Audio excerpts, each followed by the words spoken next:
ভিতরে রয়েছে গুলি, বের করতে পারেনি। দেখছেন মহিউদ্দিন রনি ঢাকা মেডিকেল কলেজে ছুটে আসলেন।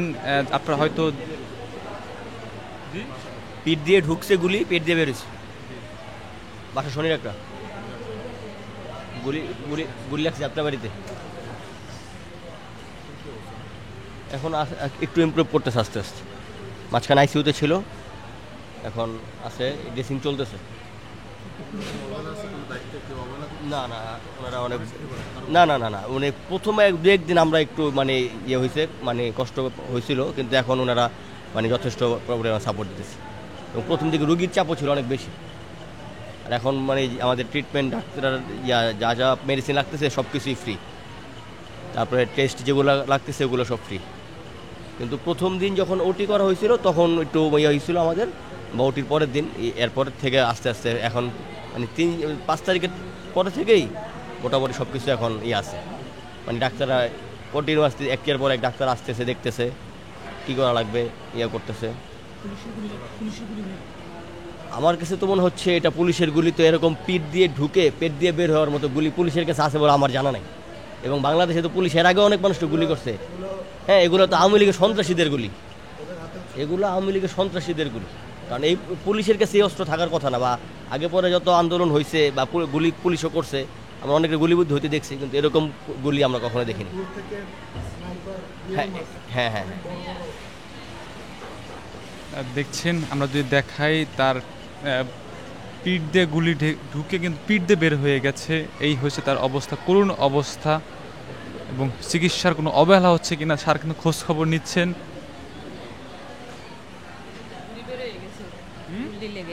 গুল্লি লেগে এখান থেকে বুড়ি বের হয়ে গেছে। এটি সব সিরা গুল্লি আর রাবার গুল্লি। এই যে এগুলো, এটি রাবার গুল্লি, এটা সিডা, এটা হইলে রাইফেলের গুল্লি। জি, বুড়ি বের হয়ে গেছিল একবারে। আল্লাহ বাঁচাইছে স্যার, নাহলে তো দুর্নইতে আমরা থাকতাম না, না থাকতাম কইতারি না স্যার। এমন অবস্থা হয়েছিল, আল্লাহ রহমত করছে। মারার পরে আমি ওখানে বুট হইয়া পইরা গেছি, মানে ওটার মতো অবস্থা আর নাই। পরে হইলো আইসা আমরা ওখানে 15-20 জন ছিলাম, সবাই একটা একটা করে ফায়ার করছে।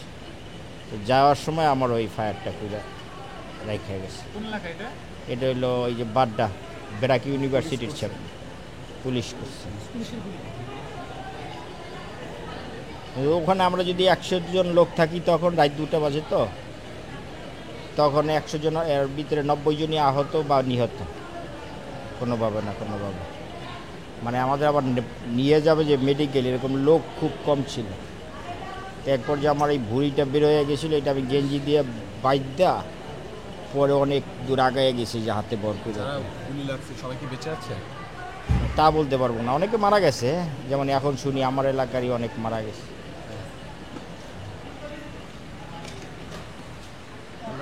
দেখছেন করুণ।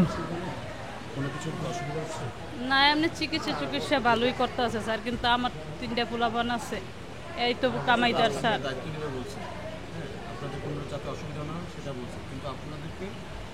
মাথায় রাখতে হবে, যদি কোথাও কোনো রকম অসুবিধা মনে হয় আমাদেরকে একটু জানাইতে হবে। হ্যাঁ, ফোন দিয়ে যান, আমাদের নাম্বারটাও নিয়ে যান স্যার।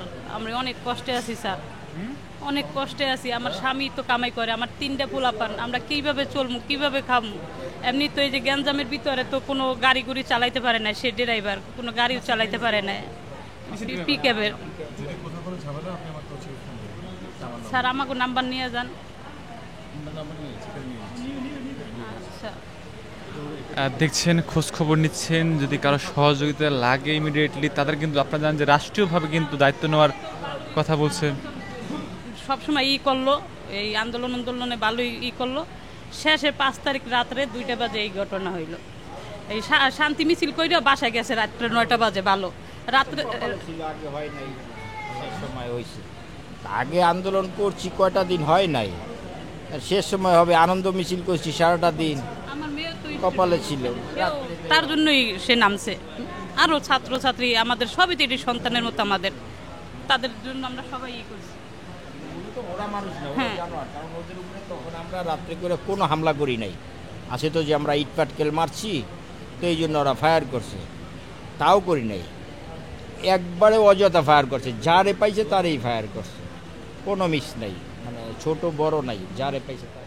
দুইটা গুলি লেগেছে দেখছেন কোটা আন্দোলন, শিক্ষার্থীদের আন্দোলনে ঢাকা মেডিকেল কলেজে পড়ে রয়েছেন এবং দেখছেন ঠিকমতো অক্সিজেন নিতে পারছেন না, তাদের মুখে অক্সিজেন লাগানো রয়েছে এবং সরকার রাষ্ট্র তাদের দায়িত্ব নিতে চেয়েছেন, তবে তাদেরকে জরুরি মুহূর্তে চিকিৎসা দরকার। আমরা যদি দেখাই দেখছেন গুলিটি কিন্তু দেখা যাচ্ছে, গুলিটি কিন্তু আমরা দেখতে পাচ্ছি, একটু এই পাশে একটু দেখাবেন রনি ভাই, দেখছেন গুলির চিত্রটা, গুলিটি ঢুকে এখন আছে ভিতরে, এখনো ভিতরে রয়েছে গুলি, বের করতে পারেনি। গুলি কি বের করা হয়নি? গুলি বের করা, ডাক্তার কি বলছে?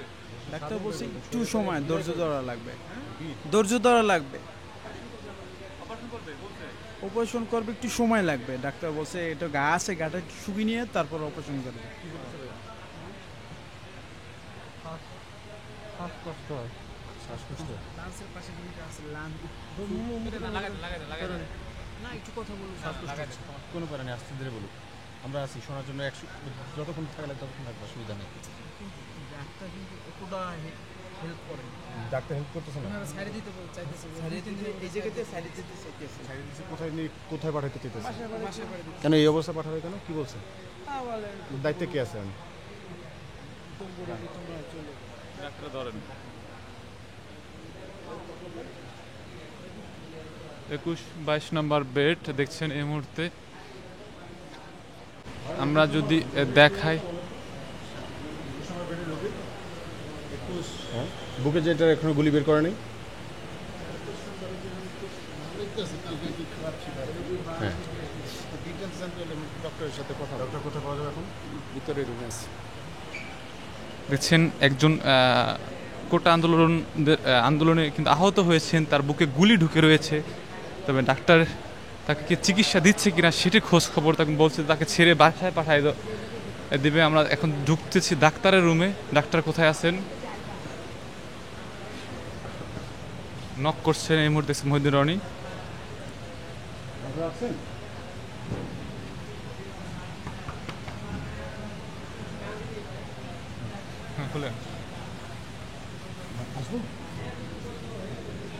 আমরা যদি একটু কথা বলার চেষ্টা করি। ক্যামেরা অন করুন, আপু আমরা একটু জানতে চাই, প্লিজ ক্যামেরা অফ করেন প্লিজ।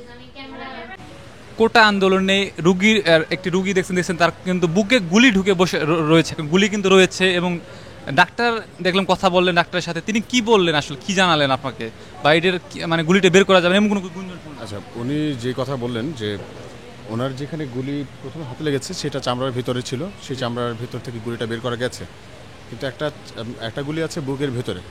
এখন ওইখানে উনি যেভাবে বললেন যে ওই গুলিটা যদি বের করার চেষ্টা করে তাহলে হিতে বিপরীত হতে পারে, ভালো করার বদলে খারাপ হতে পারে, তার হচ্ছে এখন একটা অর্গান কেটে ফেলা লাগতে পারে, বা দেখা যেতে পারে যে তার প্রাণ নাশ, একটা হুমকি থেকে যায়, একটা রিস্ক থেকে যায়, সেই কথা বললেন। তো এটা আমরা জিজ্ঞেস করলাম উন্নত ট্রিটমেন্টের জন্য কোনোভাবে ব্যবস্থা করা যায় কিনা, অ্যান্ড দেন উনি বললো যে আমাদের কাছে আছে, কিন্তু আমরা আসলে ওই রিস্কটা নিতে পারছি না। তারপর আমরা চেষ্টা করছি, দেখি আমরা আমাদের যারা আর ডাক্তার ভাইরা আছেন তাদের সঙ্গে একটু কথা বলি, যদি ওই গুলিটা বের করা যায় বা আরও উন্নত চিকিৎসার জন্য যদি ওনাকে অন্য কোথাও পাঠানো লাগে আমরা সেই চেষ্টাটাই করবো। আমরা তো যেমনটা দেখি যে সরকারি হসপিটালে বা একটা অপারেশন জটিলতা রয়েছে, বা কষ্ট হইলে বা অনেক পরিশ্রম করা লাগলে করতে চায় না, এমনও কিন্তু অনেক সময় দেখেছে, আসলে কি সেটি কি হচ্ছে না তার উপর?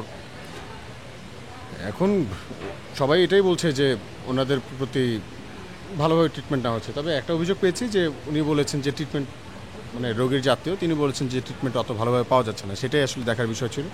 তো ডাক্তার তো তার কথা বললেন, তবে আমাদের অবজারভেশনটা বজায় রাখতে হবে যাতে করে ওনারা কোনো রকম গাফিলতি করার সুযোগটা না পায়, কেউ যাতে গাফিলতি করার সুযোগ না পায়, আমাদের ভাইরা সুস্থ হোক, সুস্থ হয়ে আমাদের সঙ্গে একসাথে রাজপথে আসুক, এটাই তো আমাদের চাওয়া। তো আমরা বারবার আসবো, এটাই প্রত্যাশা। এখন সবাই আছে, আমরা কোনোভাবে আমাদের ভাইদের সঙ্গে গাফিলতি হতে দেব না। দেখছেন আমরা যদি দেখাই এই রুগীটির 21 নম্বর বেডে ঢাকা মেডিকেল কলেজে কিন্তু রয়েছেন, আমরা দেখাই দেখছেন জরুরি বিভাগের পাশেই এটি, তবে তার বুকের মধ্যে একটি গুলি ঢুকে রয়েছে। আমরা যদি গুলির এক্সরেটা যদি দেখাই, এক্সরেটা কি রয়েছিল আমাকে যদি দেখাইতে পারেন, এক্স রে কিন্তু রয়েছে গুলির ঢুকে রয়েছে গুলিটি যদি আমরা একটু দেখানোর চেষ্টা করি এবং এইটি উন্নত চিকিৎসার মাধ্যমে আসলে বের করা যাবে কিনা সেটি দেখার অপেক্ষায় দেখছেন। তিনি কিন্তু শ্বাস নিতে কিন্তু ব্যাপক কষ্ট হচ্ছে এবং অক্সিজেন নিয়ে থাকতে হচ্ছে। মহিউদ্দিন রনি কিন্তু সরাসরিভাবে তার খোঁজ খবর নিলেন। আসলে তার এই রোগীটির উন্নত চিকিৎসার কিন্তু প্রয়োজন রয়েছে, সেটি তবে খোঁজ খবর নিয়ে কিন্তু পরবর্তী আমরা আপডেট আবারও জানাবো। ইনশাল্লাহ হইলে আমাদেরকে একটু জানাইতে হবে, আমরা সরাসরি চলে আসবো। হ্যাঁ, ইনস্ট্যান্ট আমরা সবাই ঢাকা বিশ্ববিদ্যালয় স্টুডেন্ট এখানে সবাই। প্রতিটি রোগীর কিন্তু খোঁজ খবর নিচ্ছে এবং দেখছে তাদের সর্বশেষ আপডেট কি হচ্ছে। আসলে আপনারা কিন্তু জানেন যে যেখানে কিন্তু অন্যায় হবে সেখানে কিন্তু শিক্ষার্থীরা ব্যবস্থা নেবেন। আপনারা জানেন কিন্তু ডক্টর মোহাম্মদ ইউনূসের নেতৃত্বে যে সরকার গঠিত হয়েছে এমন নির্দেশনা কিন্তু রয়েছে।